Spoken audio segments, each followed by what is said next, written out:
এই যে বাজার থেকে মাছ এনেছে, এটা কিন্তু চারাপোনা, এটা বাটা মাছ না।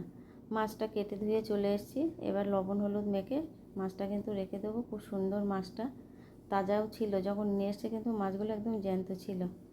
এমন মাছ আগে আমাদের পুকুরে থাকতো, আমরা তখন খেতে চাইতাম না, আর এখন বাজার থেকে কিনে খেতে হচ্ছে।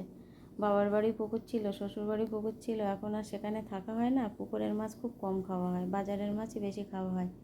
একটু লবণ হলুদ মেখে রেখে দেবো। আর গাছ থেকে দুটো বেগুন তুলে এলাম, টাটকা একদম, কিন্তু পোকা লেগে গেছে বেগুনগুলো। এবার আমি কেটে বেছে চলে আসব। এবার একটা তাওয়া বসিয়ে দিলাম, দিয়ে মাছগুলো ভাজতে বসিয়ে দেব।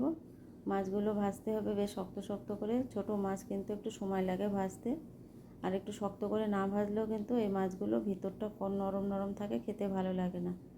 এবার আমি মাছগুলো ভেজে নিয়েছি, সবজিগুলোও কাটা হয়ে গেছে। মাছটা এবার নামিয়ে নেব, নিয়ে অন্য একটা কড়া বসিয়ে দেবো, দিয়ে তেল দিয়ে দেবো।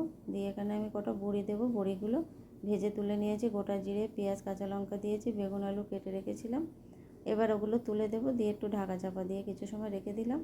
দিয়ে ফিরে এসেছি, এবার একটু নাড়াচাড়া করে ভেজে নেব। তারপরে লবণ আর হলুদ দিয়ে দেবো। রান্না খুব অল্প হয়ে গেছে, সবাই বাড়িতে নেই বলে অল্প অল্প রান্না হচ্ছে। আমরা দুটো মানুষ এখন বর্তমান বাড়ি আছি, আবার সব 1-2 দিনের মধ্যেই বাড়ি ফিরবে, তখন আবার ভারী রান্নাই হবে। এবার বেগুন আলুটা একটু জল দিয়ে ঢাকা দিয়ে কিছু সময় রেখে দিয়েছিলাম, কিছু সময় পরে ফিরে এসেছি।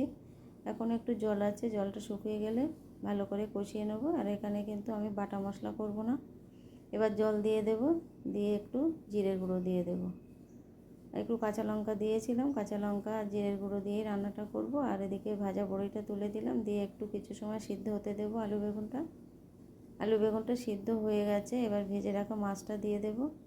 আর দুটো মানুষের তরকারি, অল্প অল্প রান্না হচ্ছে, বেশি ঝোলও রাখবো না, একবেলা খাওয়া হবে। যাকে এবার আমি কিছু সময় ফুটিয়ে নেব, মাছটাও একটু সিদ্ধ হতে দিতে হবে। কেমন হয়েছে রেসিপিটি কমেন্টে জানিও, ভালো লাগলে একটা লাইক করে দেবে।